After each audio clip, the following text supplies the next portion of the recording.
Bismillahirrahmanirrahim. Assalamualaikum warahmatullahi wabarakatuh. Selamat siang, salam sejahtera bagi kita semuanya. Om Swastiastu, Namo Buddhaya, salam kebajikan. Bapak, Ibu, dan saudara-saudara sekalian yang saya hormati, pemerintah telah berupaya sekuat tenaga untuk melindungi rakyat dari gejolak harga minyak dunia. Saya sebetulnya ingin harga BBM di dalam negeri tetap terjangkau dengan memberikan subsidi dari APBN. Tetapi anggaran subsidi dan kompensasi BBM tahun 2022 telah meningkat 3 kali lipat dari 152,5 triliun menjadi 502,4 triliun rupiah, dan itu akan meningkat terus. Dan lagi, lebih dari 70% subsidi justru dinikmati oleh kelompok masyarakat yang mampu, yaitu pemilik mobil-mobil pribadi. Mestinya uang negara itu harus diprioritaskan untuk memberikan subsidi kepada masyarakat yang kurang mampu.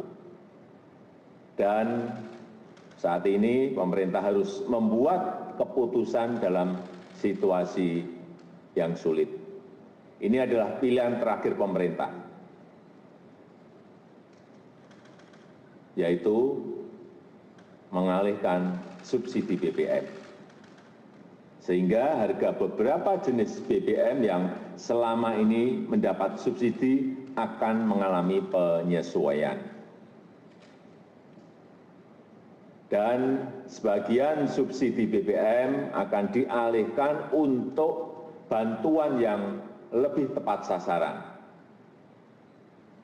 Bantuan langsung tunai BLT BBM sebesar 12,4 triliun rupiah yang diberikan kepada 20,65 juta keluarga yang kurang mampu sebesar Rp150.000 per bulan, dan mulai diberikan bulan September selama 4 bulan. Pemerintah juga menyiapkan anggaran sebesar Rp9,6 triliun untuk 16 juta pekerja dengan gaji maksimum Rp3,5 juta per bulan dalam bentuk bantuan subsidi upah yang diberikan sebesar Rp600.000. Saya juga telah memerintahkan kepada pemerintah daerah untuk menggunakan 2% dana transfer umum sebesar Rp2,17 triliun untuk bantuan angkutan umum, bantuan ojek online, dan untuk nelayan. Pemerintah berkomitmen agar penggunaan subsidi yang merupakan uang rakyat harus tepat sasaran. Subsidi harus lebih menguntungkan masyarakat yang kurang mampu. Selanjutnya, saya minta Menteri ESDM, Menteri Keuangan, dan Menteri Sosial untuk bisa memberikan penjelasan yang lebih rinci. Terima kasih. Wassalamualaikum warahmatullahi wabarakatuh. Silakan, Pak Menteri.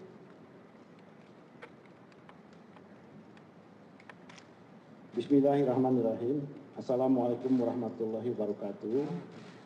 Hari ini, tanggal 3 September tahun 2022, pukul 13.30, pemerintah memutuskan untuk menyesuaikan harga BBM subsidi, antara lain Pertalite dari Rp7.650 per liter menjadi Rp10.000 per liter.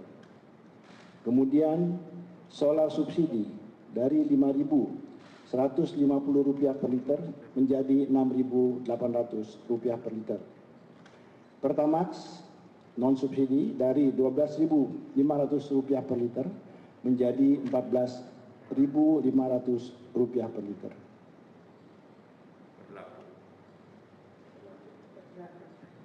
Ini berlaku 1 jam sejak saat diumumkannya penyesuaian harga ini, jadi akan berlaku pada pukul 14.30 waktu Indonesia bagian Barat. Terima kasih.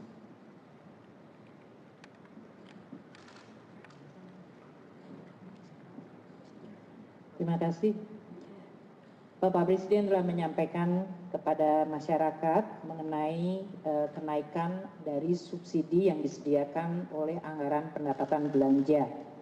Jadi tadi telah disampaikan bahwa anggaran subsidi yang selama ini dalam Perpres 98 di mana pemerintah sudah menaikkan 3 kali lipat adalah dalam bentuk kenaikan subsidi untuk BBM dan LPG dari tadinya hanya 77,5 triliun ke 149,4 triliun rupiah.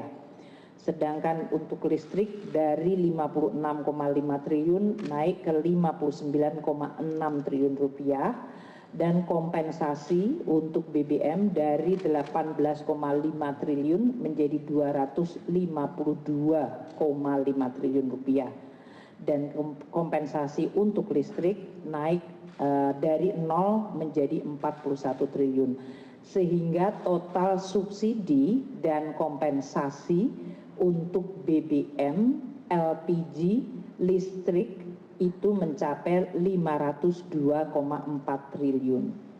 Angka 502,4 triliun dihitung berdasarkan rata-rata dari ICP yang bisa mencapai $105 per barel dengan kurs Rp14.700 per dolar Amerika dan volume dari Pertalite yang diperkirakan akan mencapai 29 juta kiloliter, sedangkan volume dari solar bersubsidi adalah 17,44 juta kiloliter.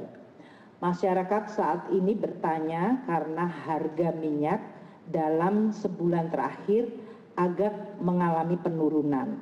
Kami terus melakukan penghitungan dengan harga minyak ICP yang turun ke $90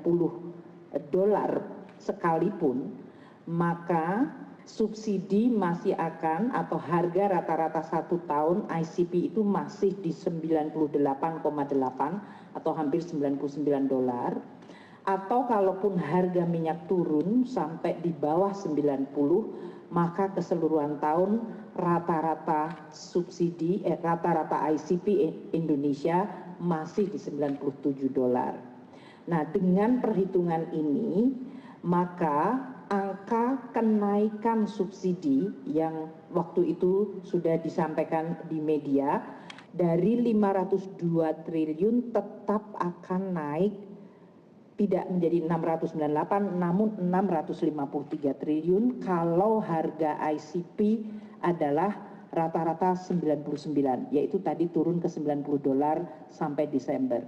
Sedangkan kalau harga ICP di 85 sampai Desember, maka kenaikan subsidi akan tetap yaitu 502 triliun menjadi 640 triliun. Ini adalah kenaikan 137 triliun atau 151 triliun tergantung dari harga ICP. Perkembangan dari ICP ini harus dan akan terus kita monitor karena memang suasana geopolitik dan suasana dari proyeksi ekonomi dunia masih akan sangat dinamis.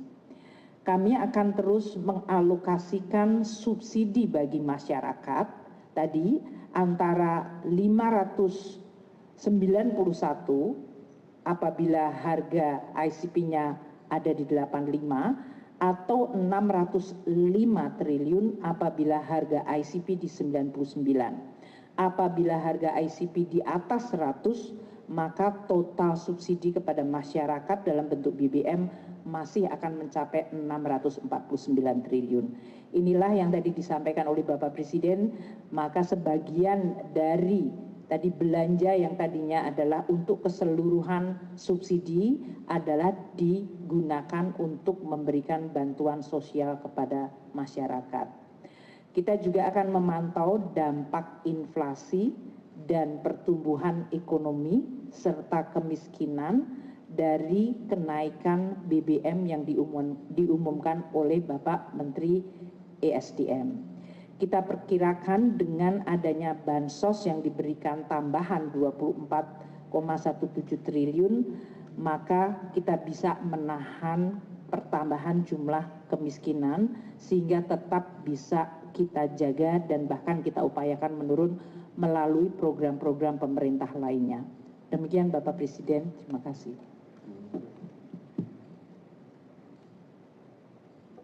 Terima kasih. Jadi kami ingin menjelaskan bahwa saat ini dari rencana 20,65 juta KPN penerima manfaat itu sudah siap salur di PT POS 18.486.756.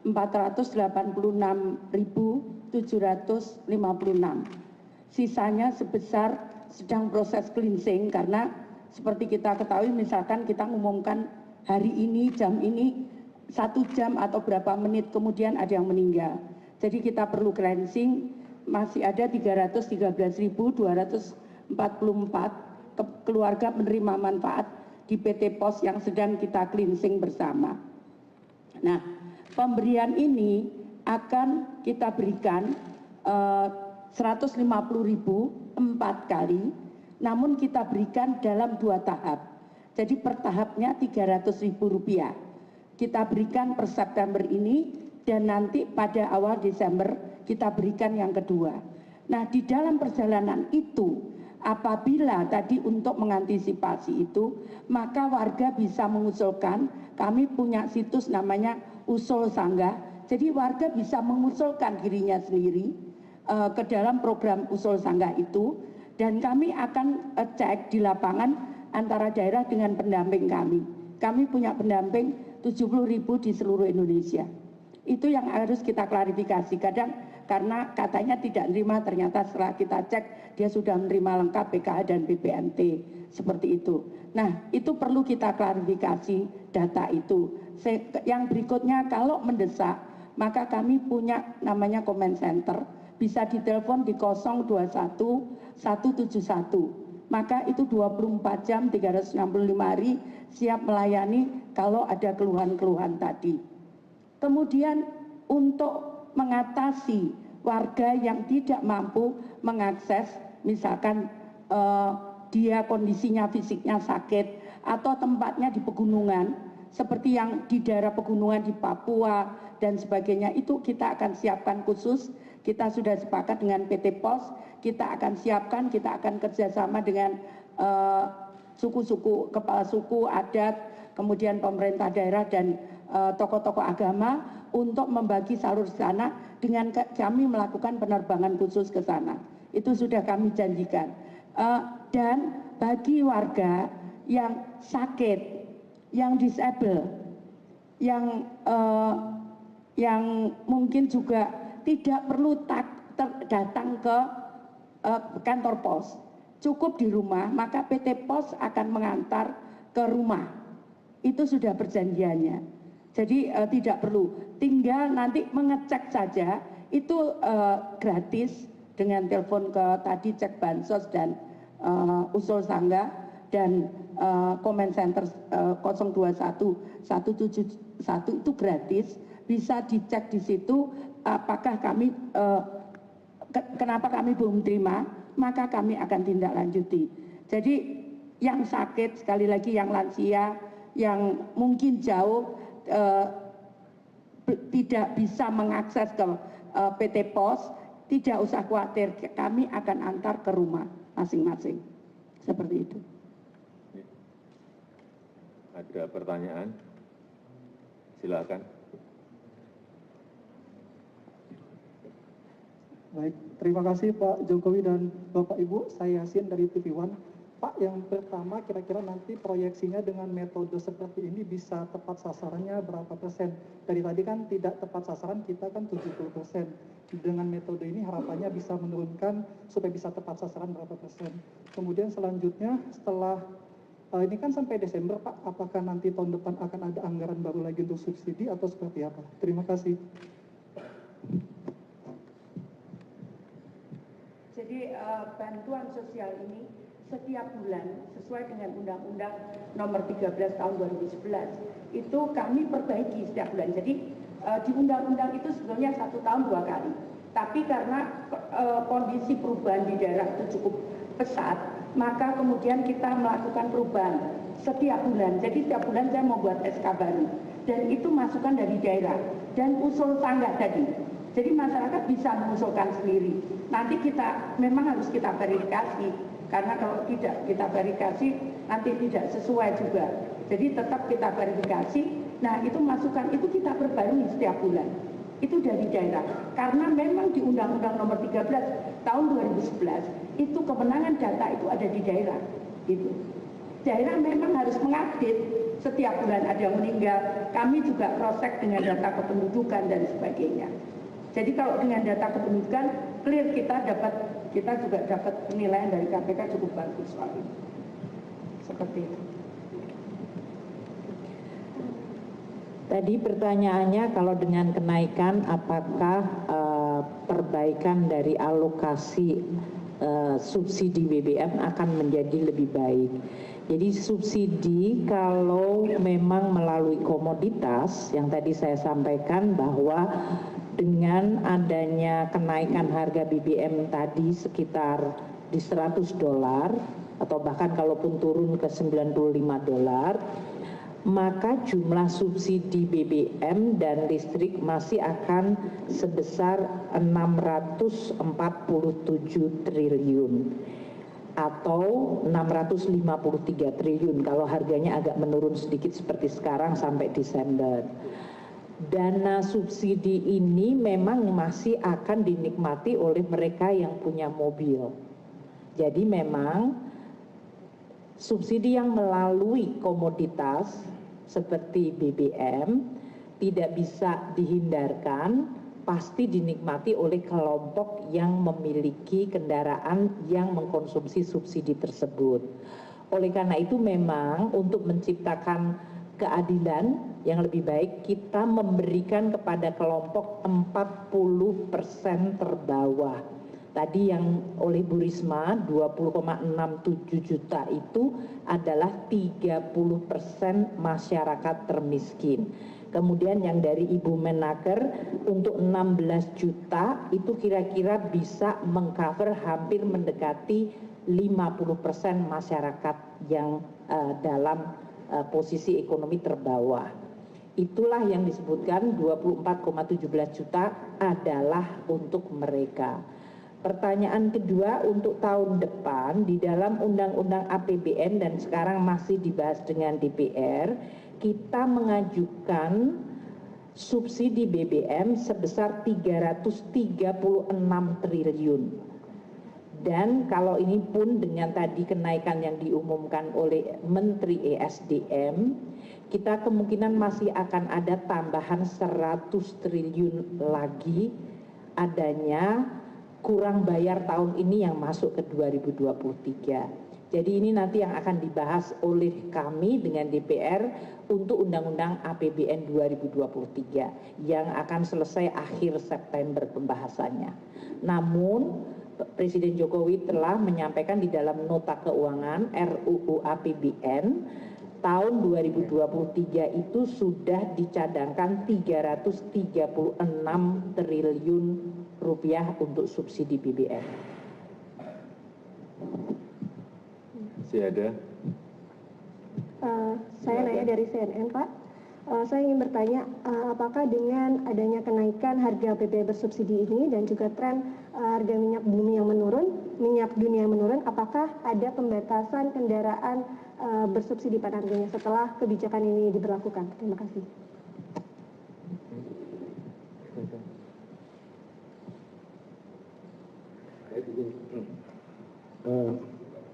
Harga minyak memang trennya turun naik tiap hari, ya, jadi memang tidak bisa dijadikan patokan untuk jangka panjang. Nah, mengenai ketepatan alokasi subsidi ini, ya tadi disampaikan oleh Ibu Menku bahwa banyak dari masyarakat yang masih menggunakan BBM subsidi meskipun tergolong mampu. Nah, ini tentu saja di lapangan sudah akan dilakukan pengawasan, ya, dan juga Pertamina sedang menyiapkan sistem pengawasan, pengaturan dengan digitalisasi. Nah, ini diharapkan dengan metode ini, mekanisme ini kita bisa lebih mempertajam ketepatan pemanfaatan BBM subsidi ini untuk yang membutuhkan. Demikian. Ibu.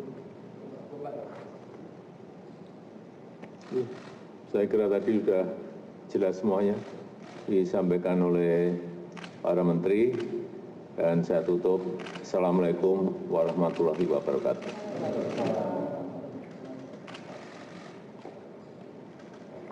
Ya.